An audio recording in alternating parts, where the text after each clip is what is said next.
Global Health Beat, where we are exploring trends, nuances, and opportunities for HCP engagement in international markets.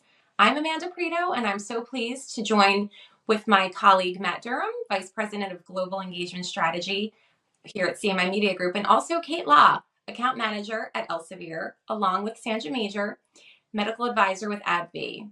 Wherever you are in the world watching this episode, please join us now as we explore understanding HCPs in Poland. Let's dive in. Hi, Kate. Hi, Sandra. Thank you so much again for being here with us. We're going to start with Kate, and I'd love to hear what you have to share about media opportunities and challenges in Poland. Thank you for having me, Amanda and Matt. I really appreciate the opportunity.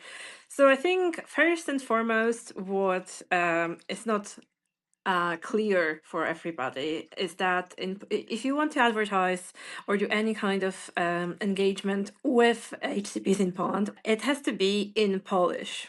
So every single material has to be translated, then approved by medical team at the company, and only then can be distributed.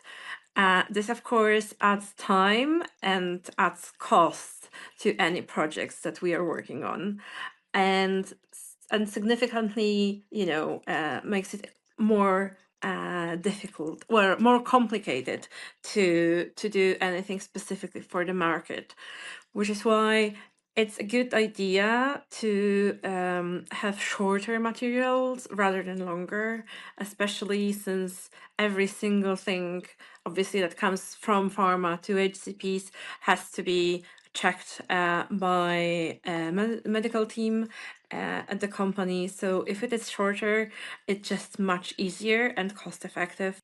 Thanks, Kate. That's really insightful. Sandra, what do you think? Hello, Amanda. Thank you for having me.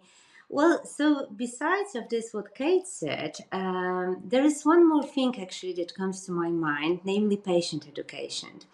And because in Poland we are really strongly focused on education, so in almost every, I would say, big pharmaceutical companies, there is a special department usually called public affairs. There is dedicated to have, to cooperate directly with patients' organization. Because as you can imagine, nowadays, modern medicines are incredibly sophisticated, but at the same time, the mechanism of action are very complicated. So it's crucial, of course, to give the patients all of the information, the essence of the information that are needed to explain how does it works and what kind of side effects they can expect. Especially that what we are trying to do is to really tailor all of the therapies to the patient. But if we are talking, for instance, about the patients who are who suffer on some oncohematology diseases, so let's imagine those are the patients who are in their 70s or 80s. So even though we are progressing in Poland in developing on the digital solutions and so on, so still for those people, I've got this feeling, and we have the data behind of it that support those theses. So the preferable content, it's still the printed material. Just to follow up on that, Sandra, quickly, do you see the same with like the HCP materials that's developed by pharma companies? Is it still kind of very much a print-dominated country, or is it increasingly like the digital transformations happening? Like, what does that kind of switch or change look like? I would say, because for the patient, especially oncohematologist patients, I would say the print materials are preferable way. But because we are talking in a special group of people, so in the 70s, 80s, but in terms of HCPs, especially oncohematologists, I would say in the contrary, there will be needed the digital solutions for us. And especially solutions where you can find all of the information at once. But there is you have to open your laptop and actually log in or register into 5, maybe even 10 different websites. And at the same time, of course, you have to be registered and have open NCCN guidelines, ESMO guidelines, and etc.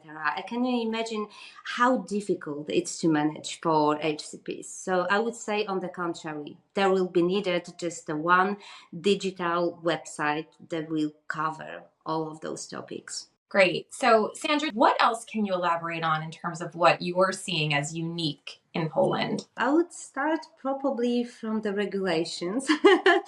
So I would say in Poland, the pharmaceutical industry operates under regulatory framework that is actually shaped by both. So by national regulations and European Union directives. And what is unique actually in Poland, so we have the organization that is called Infarma, and this is Polish Federation of Employers in the Pharmaceutical Industry. Infarma actually have a strong presence in shaping both policies, guiding industry practices, promoting innovation, etc.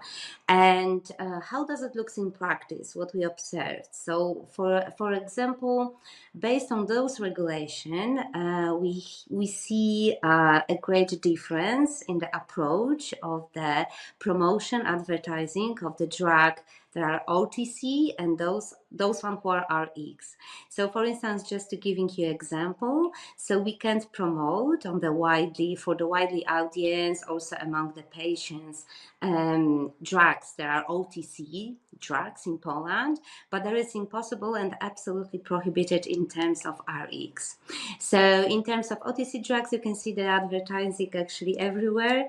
Every channel are available for us. So they are advertising on the TV, they are advertising on the journals, even those ones that are not actually strictly concerned about medical topics.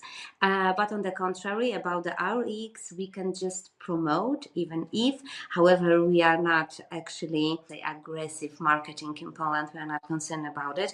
But actually, you can observe just the advertising of RX drugs only on the websites that are dedicated to medical environment. So, Kate, what we would like to know is what can you share that you think would surprise someone outside of Poland? Yeah, absolutely. This is over-the-counter medication market, which is huge. We are the fourth biggest OTC market in Europe, even though we are generally not as huge economy as some other countries, and it's over $5 billion per year. And it's over half of pharma market in general. It's over the counter. So that is, I think, something quite surprising, or at least it might be. And, the OTC ads, as again Sandra mentioned, are basically everywhere, like in TV, radio, newspapers like their Daily Mail or New Yorker. You can find cough medicine ads or painkiller ads. And actually, advertising market for OTC drugs is 12% of the whole advertising market in Poland. So this is a huge business. And part of that, the reason is that OTC drugs are available anywhere you want them to be. So you will find basic painkillers, basic antihistamine, cold medication, motion sickness medication in every grocery store, gas station, or corner shop. And that's, by now, it's so natural to me even that I encounter a very big surprise myself while traveling internationally recently, because I couldn't find painkillers anywhere in the airport in Iceland, which shocked me, even though, I'm quite well traveled. But I'm so used to the fact that you can buy them in a newsstand or like in a grocery store that I just didn't think it's going to be a problem. And it actually was. So, yeah, I think that is something quite surprising about Poland in terms of pharmaceutical market compared to other countries.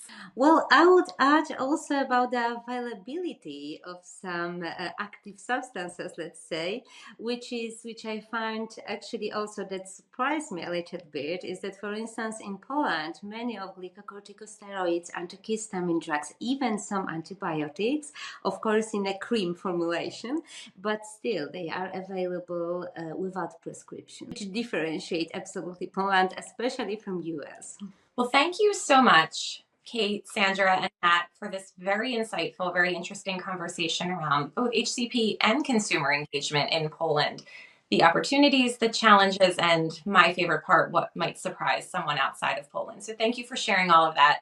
And thank you to our viewers and listeners for watching. We will see you next time on the Global Health Beat.